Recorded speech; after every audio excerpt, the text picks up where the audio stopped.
Have you ever wondered how a simple pink block of canned meat could feed an army, save an economy, and become a cultural symbol in places all over the world? Sounds exaggerated, right? But it's true. Today, we're talking about Spam. That soft, salty, oddly satisfying canned meat product, that's just as controversial as durian or fried shallots. Some people say, "EW, what is this?" While others shout, "Oh my God, this is my childhood in a can." So let's start off with a fun one. Have you ever had Spam? When was the first time? At your grandma's house, on a camping trip, or maybe in a Hawaiian-style lunchbox? Drop it in the comments, because sometimes, that can of Spam you once ate might come with a surprisingly touching story. And one more light-hearted question: if aliens came to Earth and you had to introduce Spam to them, what would you say? Canned pork? The survival food of humanity? Or a mysterious but lovable pink meat block? Comment your pitch. Let's see who can sell Spam the best. Quick rehook, it's only been 50 seconds, don't scroll away yet.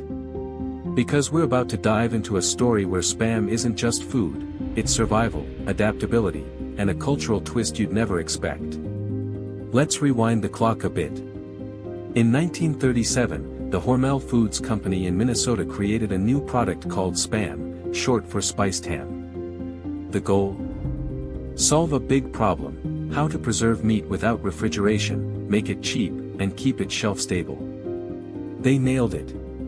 Spam contains just pork shoulder, ham, salt, water, sugar, and a touch of sodium nitrite to preserve it, vacuum-sealed, pre-cooked, and ready to go.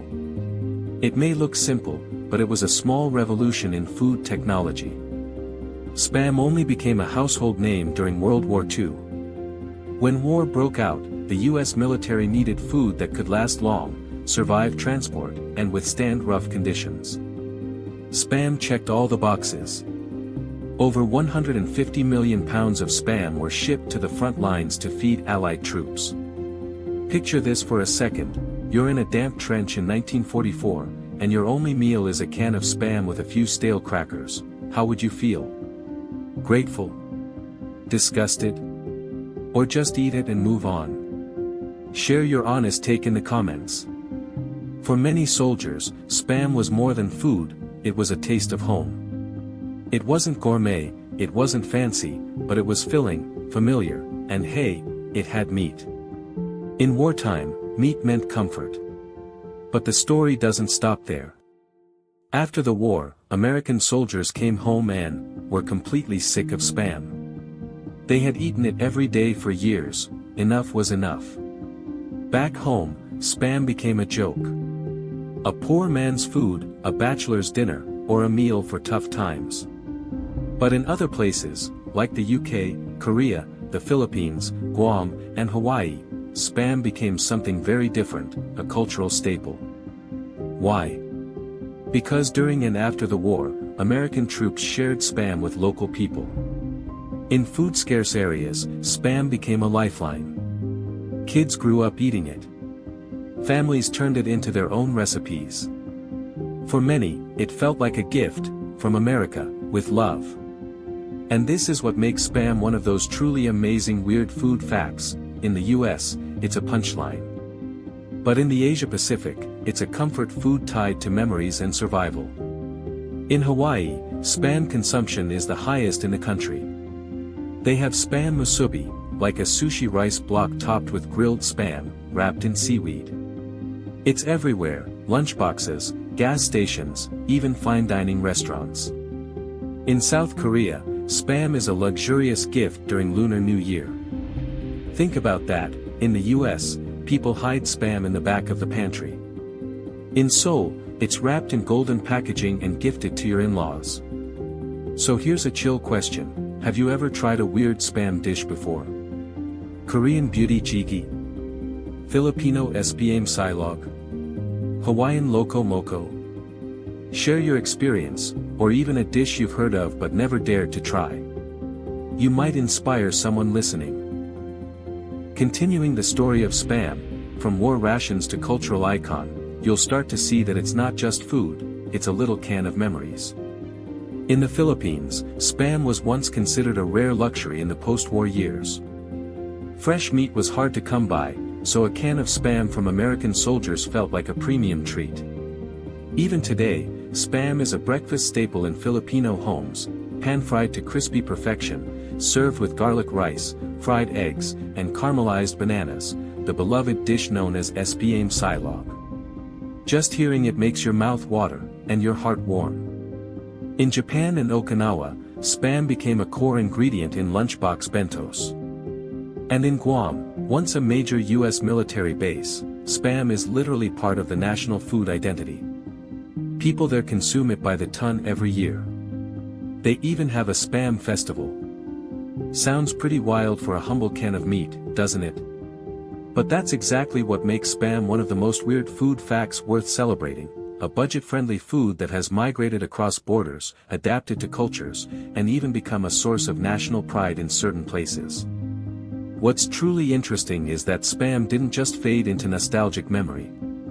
In recent years, it's made a full-blown comeback, trending on social media with all kinds of creative recipes: garlic butter Spam, stir-fried Spam with instant noodles, Spam wrapped in melted cheese. Some daring folks even made Spam with durian. If you ever try that, just know, you're braver than most. Has anyone listening ever cooked with Spam? Drop the name of a dish you've made, or want to try. You might just spark some culinary inspiration for someone else tuning in right now. And if you think Spam is just a relic of the past, think again. During the recent COVID-19 pandemic, Spam sales surged once more. Why? Because it's shelf-stable, versatile, and, strangely, comforting. For many, a can of Spam wasn't just food. It was a tiny symbol of safety during uncertain times. Just like in wartime, it represented survival, stability, and something you could count on. So here's one last thoughtful question: can a simple food like Spam really carry such deep emotions? Do you have your own version of a simple but special dish that lives in your heart? Drop it in the comments, because food, more than anything, is how we hold on to memories without even realizing it. And if there's one message I'd love for you to take away from this podcast episode, it's this: behind every dish, no matter how plain or humble, there's a stream of history, a glimpse into someone's life, and a piece of cultural identity.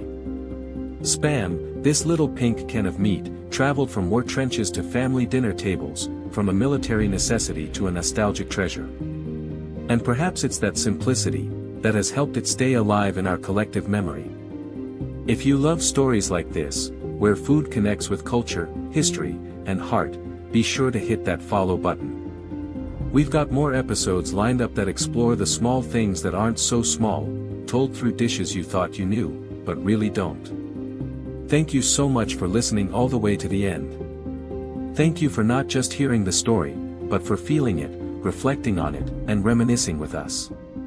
And if you know someone who's a fan of canned food curiosities, or just loves discovering weird food facts, please share this episode with them. Who knows? One little can of Spam might unlock a big memory hidden in someone's heart. And remember, food isn't just something we use to fill our stomachs. Sometimes, it's how we fill the empty spaces in our memories.